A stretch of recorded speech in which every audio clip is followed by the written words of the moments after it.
رحمن رحمن ساعدني يا رحمن اشرح صدري قرآن املأ قلبي قرآن.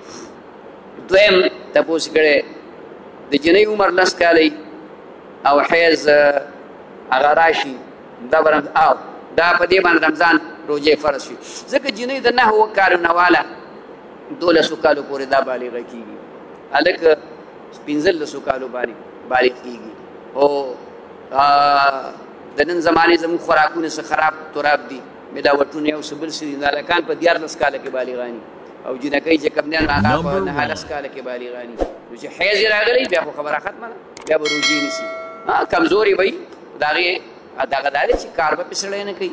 او خو خوراک به پې کوي د مڼه نیمه به پې خوري ما پېشمني کې ماښام کې د هغې سره به طاقت لږ شانتې به حالي دا بل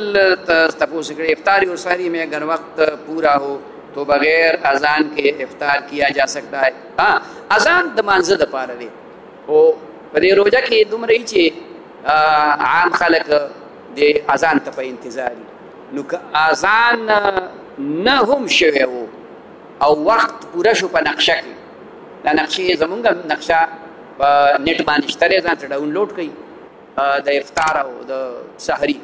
نو چې وخت په هغې کې وشي بس په تا باندې پابندي ولګېده کلوا واشربوا حتى يتبين لكم الخيط الابيض من الخيط الاسود هغه وخت پورې تا ته د خوراک اجازت دی چې شپه ختمه شي او سبا شو بس سبا شروع شو بس تا باندې چې کوم نه خوراک باندې او که اذان چا مخکې وکړه زموږ دې طرفونو کې مزاورم یو اذان نیم دی یو طرف نه راځي نن خو لوسپیکر طرف نه راغی یو طرف نه یو اذان راځي هغه تقریبا نیکبخت چې کوم دی نو 8 منټه مخکې اذان کوي نو هغې اذان باندې دغه کېږي دا کوم اذان چې د نقشه کې دی ټیم دی دقه خو دا ټیم چې وشي که اذان شوی او که نه شوی تا باندې روژه بنده او که اذان یې مخکې کړی او ټیم نه شوی ته خوراک کوه د خدای بنده په 15 منټه کې خو سړی چې کوم دی نو 3 ډوډۍ خوري د روژه ماتي کې مو خیال نه وي روژه ماتي کې مونږ چې کله دا پیشو سري اوچتو که نه اوچتو نو په لږ ساعت کې ځان موړ کړو که نه زه دلته ښه په قلاره اذان هم وکړم دعا مو ویم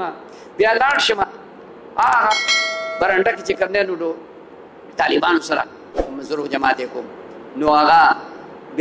بیا موړم شم او لا خلک د کورونه نه راغلي مطلب باندې پوه شوې چې شپږ اته منټه اذان هغه ټیم ته پاتې او د اشنا اذان مخکې وکړو کوي به که د هغې سره زموږ څه کار دا خو د هغه خپله ناپوهتیا ده نو په هغې باندې خپل خوراک کوئ ځان د ولږې مړ کړئ نارې روژې مه نیسئ ښه دا یو ملګري تپوس کړی غیر مقلد د لور سره نکاح څنګه غیر مقلد خو کافر نه دی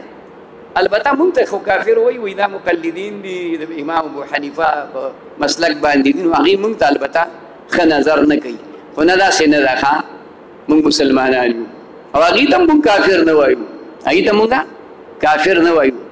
نبي اسلام وایي چې زمونږ قبلې طرف ته مونځ کوي دا مسلمان خیر دی ګناهونه به پکې غلطۍ به پکې کمزورۍ به پکې مونږ کې هم شته دی بلا کمزورۍ نو نکاح ورسره کېږي او ښه ده نکاح ورسره وکړه ولې چې نارینه